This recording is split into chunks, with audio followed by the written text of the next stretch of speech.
Welcome back after the break. नाज़रीन, कुछ challenges की बात करते हैं जो पाकिस्तान को अभी दरपेश हैं। सबसे बड़ा चैलेंज ये है कि पाकिस्तान ने किस तरह से रिएक्ट करना है उस जारहियत पे जो कि लाइन ऑफ कंट्रोल पे दिखाई जाती है। भारत की तरफ से भारत बाज नहीं आता और जिस तरीके से फायरिंग की जाती है, गोलाबारी की जाती है, सिविलियंस को निशाना बनाने की कोशिश की जाती है, ह्यूमन राइट्स वायलेशन की जाती है, वो तमाम चीज़ें हमारे सामने है। खालिद साहब, ऐसे में वो पाकिस्तान आर्मी ने वीडियो रिलीज की है कि वहाँ की जो पोस्टें पाकिस्तान आर्मी ने तबाह की है क्योंकि वहाँ से जिस तरह से फायरिंग होती है।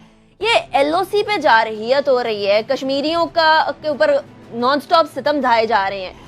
अब इंडिया को और पाकिस्तान को किस तरह से इस मसले को मिल बैठकर संभालना होगा, किस तरह से सॉल्व करना होगा? क्या इसी तरह एलओसी पे जारहियत जो है बर्दाश्त करते रहें, सिर्फ जवाब देते रहें? सियासी तौर पे इसका जवाब क्यों नहीं आता? नवाज शरीफ साहब से एक्सपेक्ट करते हैं कि वो एलओसी की बात करें, लेकिन अक्सर जलसों के अंदर वो बात ही नहीं करते। आपने तो कहा, देखिए इस खित्ते में ताकत का एक नया तवाज़ुन उभर कर आ रहा है जिसमें ख़ुसूसन मगरबी एशिया में पाकिस्तान, चीन, अफ़गानिस्तान, ईरान, रशिया, ये अमेरिका की निस्बत ज़्यादा क्रिटिकल मुल्क जो हैं ये शुमार होंगे। दूसरा, कश्मीरी अवाम ने अपनी आज़ादी के लिए आखिरी हद तक जाने के लिए उन्होंने फ़ैसला कर लिया है। और तीसरी बात यह है कि अमरीकी अफवाज जो हैं वो अफ़गानिस्तान में नाकाम हो रही हैं। इनकी वजह से, इन वजूहात की वजह से हिंदुस्तान और अमेरिका और अफ़गानिस्तान मिलकर चाहते हैं कि इस खित्ते में मुसलसल एक गड़बड़ रहे, पाकिस्तान पे दबाव डाला जाए। हिंदुस्तान मुसलसल कोशिश करता है कि लाइन ऑफ कंट्रोल पर हमारे सिविलियन को नुकसान पहुंचाया जाए, हमारी अफवाज को नुकसान पहुंचाया जाए। इस वक्त पाकिस्तान में जितनी दहशत गर्दी हो रही है वो, अब पहले हमारे अपने लोग बड़े मुलव्वस थे, अब चूँकि हमने ख़ुद इतना सफाया कर दिया है, अब सारी दहशत गर्दी का माखिज़ जो है, सोर्स जो है, वो हिंदुस्तान और अफ़गानिस्तान की इंटेलिजेंस सर्विस है। लेकिन अल्हम्दुलिल्लाह, जैसे आपने जिक्र किया कि कश्मीर की जो आज़ादी की तहरीक है वो कश्मीरी अपने जानों का नजराना देने के बावजूद इसके लिए पूरे तैयार खड़े हैं। गो कि दुनिया उनको इस वक्त मदद नहीं दे रही। लेकिन जो सबसे मैं समझता हूँ हौसला अफजा बात है कि लाइन ऑफ कंट्रोल पर हिंदुस्तान ने मुसल्सल फायरिंग की, हमारे सिविलियन आबादी के लोगों को शहीद किया, फ़ौजियों को शहीद किया। हमने बहुत जुर्रत से इसका मुकाबला किया है। मुसलसल हम उनकी जारहियत का जवाब देते हैं और उनकी जाली वीडियोस के जवाब में हम असली वीडियोस दिखाते हैं जिसमें उनके बंकर तबाह हो रहे हैं, जिसमें उनके फ़ौजी जो हैं हलाक हो रहे हैं। पाकिस्तान मुसलसल कह रहा है हम इस खित्ते में अमन चाहते हैं, इस जारहियत का कोई फ़ायदा नहीं होगा। ये जो इस वक्त महदूद जारहियत है ये बढ़कर एक न्यूक्लियर जारहियत तक बढ़ सकती है। इसलिए आइए मिलकर बैठें। मैं आज आपके प्रोग्राम से पहले फ़ारूक अब्दुल्ला साहब की ये स्टेटमेंट सुन रहा था और वो कोई पाकिस्तान के दोस्त नहीं हैं, और वो कह रहे थे कि ये हिंदुस्तान और पाकिस्तान को चाहिए मिलकर बैठें।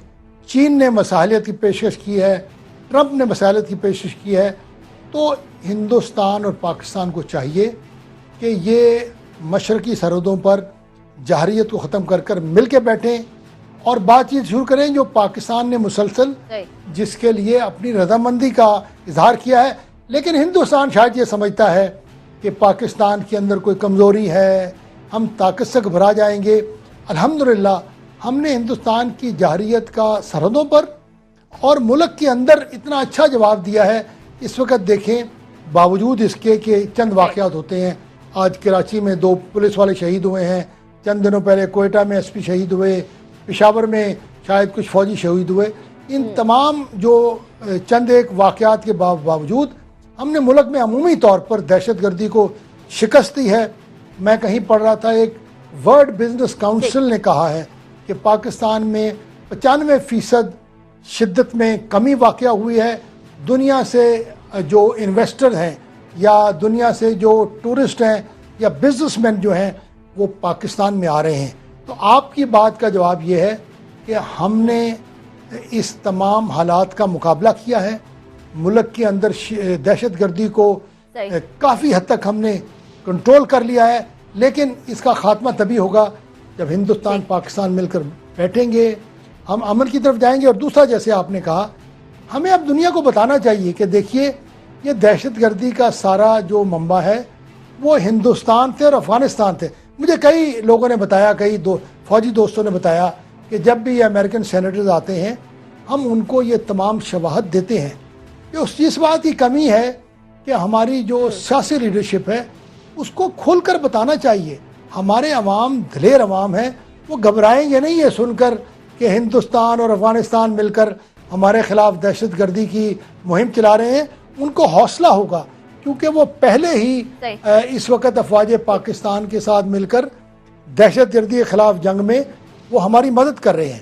تو ہندوستان کا دباؤ ہم پر مسلسل ہے. مدد کی بات کریں خالد صاحب, دہشت گردی کے خلاف ہم جنگ لڑ رہے ہیں, اب تو دنیا کی ذمہ داری بنتی ہے کہ وہ ہماری مدد کرے, بجائے یہ کہ مدد کرنے کے امریکہ یہ کہتا ہے کہ جی آپ حقانیوں کو سیف ہیون لے رہے ہیں, LAT کو سیف ہیون دے رہے ہیں, اس کے علاوہ پھر کہتے ہیں کہ ہم آپ کو جو ریمبرسمنٹ کرنی ہے, جو آپ کا خرچہ ہوا ہے وار آن ٹیررزم پر, وہ بھی مشروط کرتے ہیں. دوسری طرف افغانستان کو دیکھ لیں, وہ بڑا خیبر فور کے بارے میں بڑی وہ باتیں کر رہے ہیں کہ جی بڑی نیگیٹو باتیں کر رہی ہیں, بڑے کوئی پروپیگنڈا کرنے کی کوشش کر رہے ہیں, کرٹیسائز کر رہے ہیں. اگر ایک جگہ بولتے ہیں پاکستان دہشت گردی پھیلا رہے یا پاکستان سے دہشت گردی پھیل رہی ہے, دوسری جگہ ہم دہشت گردی کے خلاف لڑنے لگتے ہیں تو اس کو کرٹیسائز کرنے لگ جاتے ہیں. آئیں ہمارے ساتھ مل کر بیٹھے ہیں, دہشت گردی کے خلاف جنگ لڑیں, پھر آپ کو پتا چلے گا کہ آپ کتنے گہرے پانیوں میں, بجائے یہ کہ بیٹھ کر دور سے بیٹھ کر پاکستانیوں کو بولتے رہیے ڈو مور, یا آپ اس کو سیف ہیون پرووائڈ کر رہے ہیں, اس کو سیف ہیون پرووائڈ کر رہے ہیں. وہ افغانستان سے پوچھ لیں وہ کتنوں کو سیف ہیون پرووائڈ کر رہے ہیں, انڈیا سے پوچھ لیں کتنی دہشت گردی پھیلا رہے ہیں. آج بڑا اچھا ہمارے ایک پرانے ریٹائرڈ ایمبیسڈر ہیں, انہوں نے اخبار میں ایک آرٹیکل لکھا ہوا ہے کہ جناب دراصل دہشت گردی تو امریکہ, ہندوستان اور اسرائیل مل کے پھیلا رہا ہے. دیکھیے ہم نے اپنا علاقہ کلیئر کر دیا ہے, اور یہ بات امریکن بھی مانتے ہیں کہ پاکستانیوں نے پاکستانی طالبان کو اپنے علاقے سے نکال دیا ہے, اور انہوں نے بڑے اچھے آپریشن کرتے ہیں. اچھا اب وہ کہتے ہیں جناب کہ اب جیسے افغانی کہہ رہے ہیں کہ جناب حقانیز جو ہیں وہ تو کوئٹہ میں ہے, لاہور میں ہے. امریکن کہتے ہیں لشکر طیبہ جو ہے وہ پنجاب میں ہے. وہ چاہتے یہ ہیں کہ اتنی مشکل سے جو ہم نے دہشت گردی سے نجات حاصل کی ہے, اب ہم اندرونی طور پر ایک اور جنگ لڑنا شروع کر دیں. ہم کوئٹہ میں, پشاور میں, لاہور میں حقانیوں کو ڈھونڈتے ہوئے کیمپوں میں جا کر لڑائیاں شروع کر دیں. ہم LAT کو ڈھونڈتے ہوئے مرید کے میں مساجد پر جو وہ اپنے مدارس چلا رہے ہیں ان کے خلاف ایک جنگ شروع کر دیں. ہم نے دنیا کو کہا ہے کہ ہم اپنے خطے سے کسی کو دہشت گردی کی اجازت نہیں دیں گے.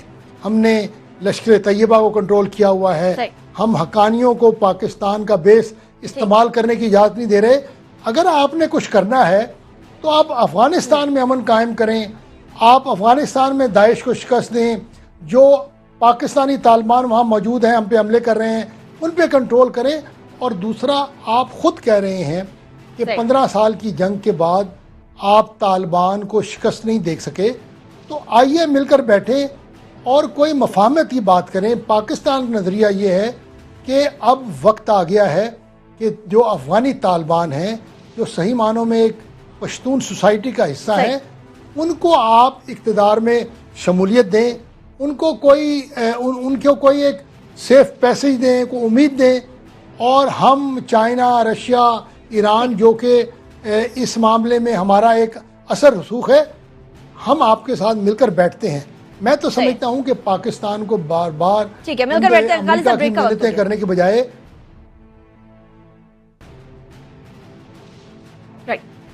بریک کا وقت ہو گیا. کل کی طرف جاؤں گی. اتنا ضرور ہے کہ پاکستان سے ڈو مور کا مطالبہ کرنے والے ذرا یہ بھی دیکھ لیں کہ عراق کے اوپر آپ نے کس تحت چڑھائی کی تھی, ویپنز آف ماس ڈسٹرکشن کی بات کی تھی, اس کے بعد سارا کا سارا پول کھل گیا کہ ویپنز آف ماس ڈسٹرکشن تو ادھر سے ملے ہی نہیں. ایسے میں عراقی گورنمنٹ پاکستان کو سراہ رہی ہے کہ موصل کو لبریٹ کرانے میں پاکستانیوں کا بڑا ہاتھ ہے, پاکستانیوں نے بڑی مدد کی ہے. دہشت گردی کے خلاف جو جنگ لڑ رہا ہے اس کو بیک کرنے کی بجائے اس کو کریش کرنے کی کوشش کی جائے تو پھر یہ وہ والی بات ہے کہ دہشت گردی کو فروغ دینا. یہ افغانستان, انڈیا, امریکہ کی طرف سے یہ کیوں کیا جا